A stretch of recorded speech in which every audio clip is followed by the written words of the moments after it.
Now in order to take perfect panoramas, we can't take it handheld, and we can't take it with a regular tripod. We're going to need to take it with a tripod and a panoramic tripod head. Now this is just one that I made by myself, because if you buy them new, they're about like $300. So I made this for about 10 bucks. Now here's why we need that tripod head. You can see here that I have this tree right here in the background is aligned with this pole right here. The pole is on slightly to the left of the tree. But look what happens when I shift the camera. Do you see how now there's significant space between this pole and the tree? It's the same thing that happens when when I move the camera to the left. There's space. We need to eliminate that space.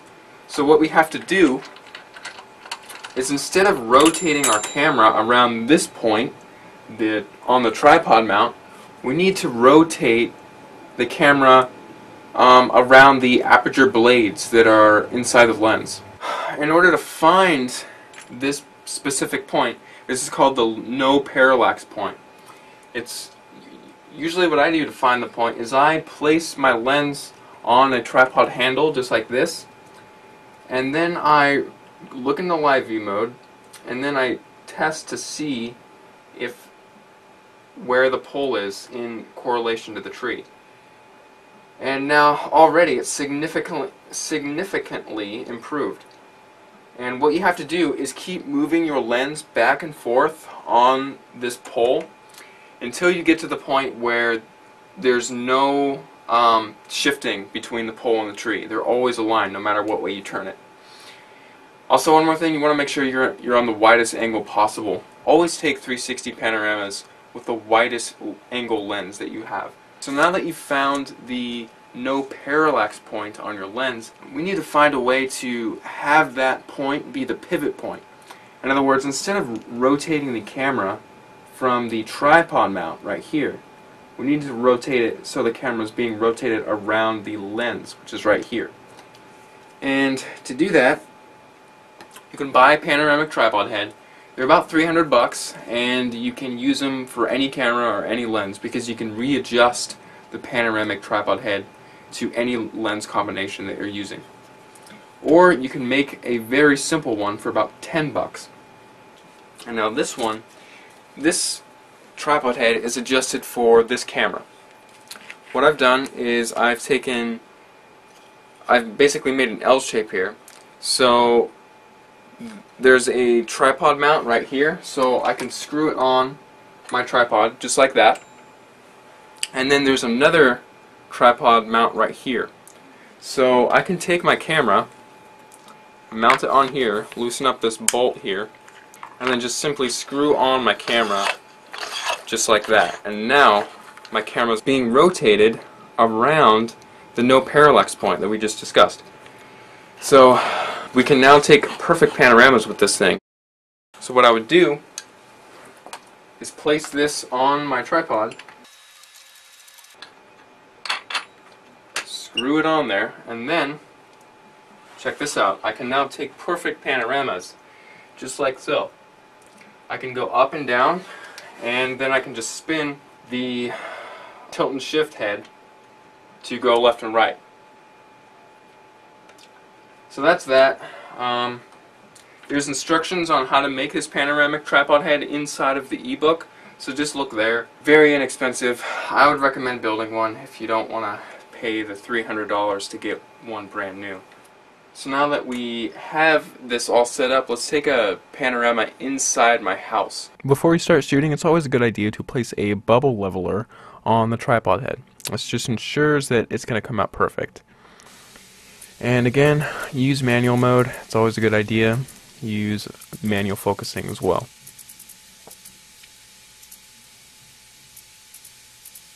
And now, at this point, I'm going to be taking one picture straight up, that's the zenith shot, and then another, I'm going to attempt to take the nadir shot, and that's the one that goes straight directly down.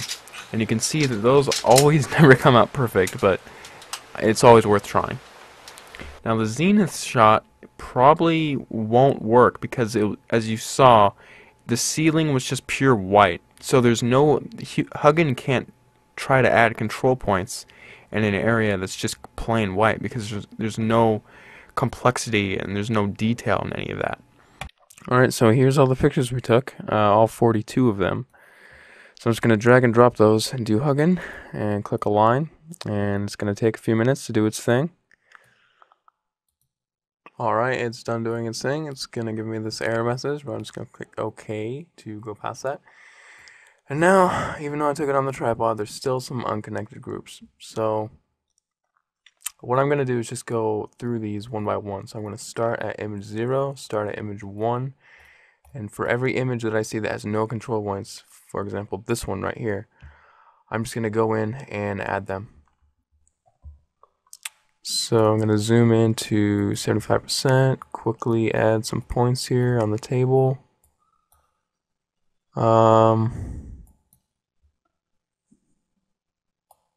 Right there and right there.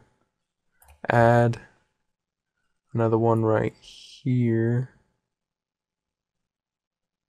and right here. Add, and let's do one more right there, one more right there, and click add. Next groups, kind of keep going through these, just chugging away. This one, I might just delete this image right here if I can't find anything for it. I'm just gonna zoom out really quick. Oh yeah, this image already had control points. I was just zoomed in too far to even see them. So keep going. I know there's a control point right here and right here.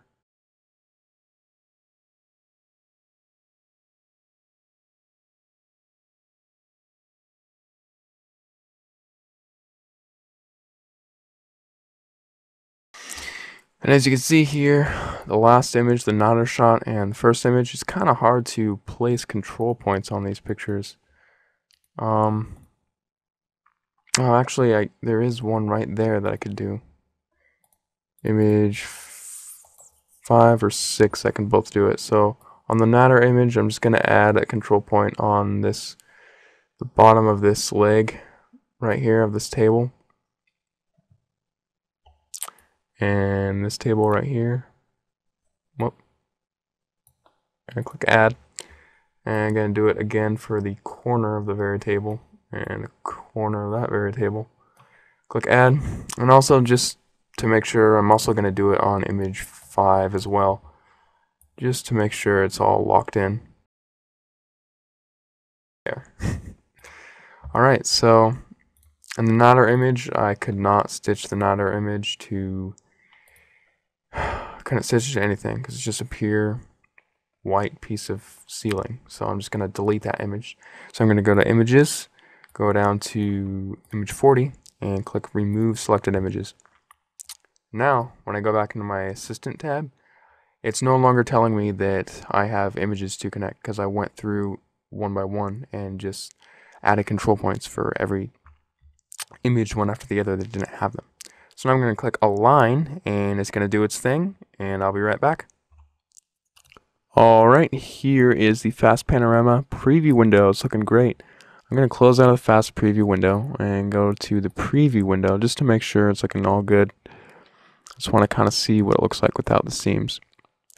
Alright, that's looking good enough. Let's click the close window and go into the optimizer tab and just let's save it before we optimize it, just in case it kind of messes it up. So where's that folder that I named it? Panel head. Save. Now let's optimize everything.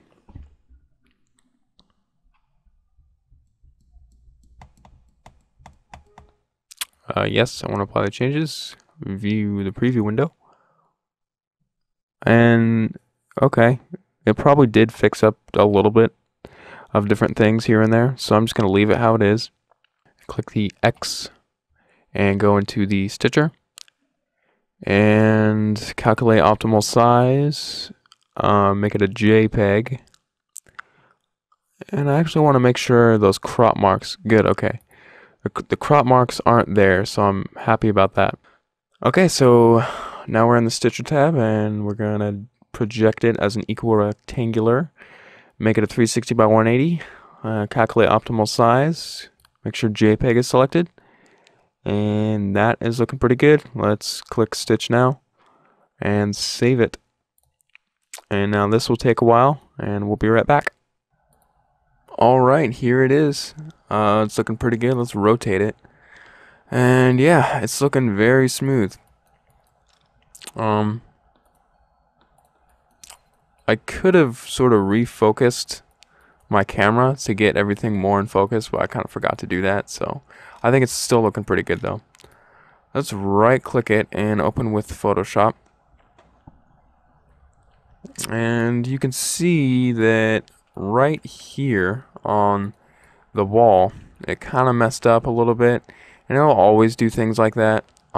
There's really not a lot you can do to prevent it, but you can use a clone stamp tool and just kind of sort of fix it just a little bit if you want to. Now let's make it into a planet or a tunnel or something. So let's go to Filter, Flaming Pear, and Flexify 2. And I'm going to leave the file size as is. I'm going to leave it very large. Alright, this is looking pretty awesome. Let's change the field of view. So now it looks like we're looking straight up at the ceiling, but if we move it to -90, we can look straight down at my family room here. And if we change the longitude or the spin, it'll just rotate the picture. So I think that's looking pretty cool. Let's just leave it right here and click OK. Alright, it just finished, and if we zoom in we can see all of its glory.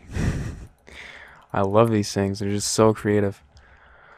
And of course, the edges are a little bit distorted, so again, next time you do this, you can do medium JPEGs or large JPEGs.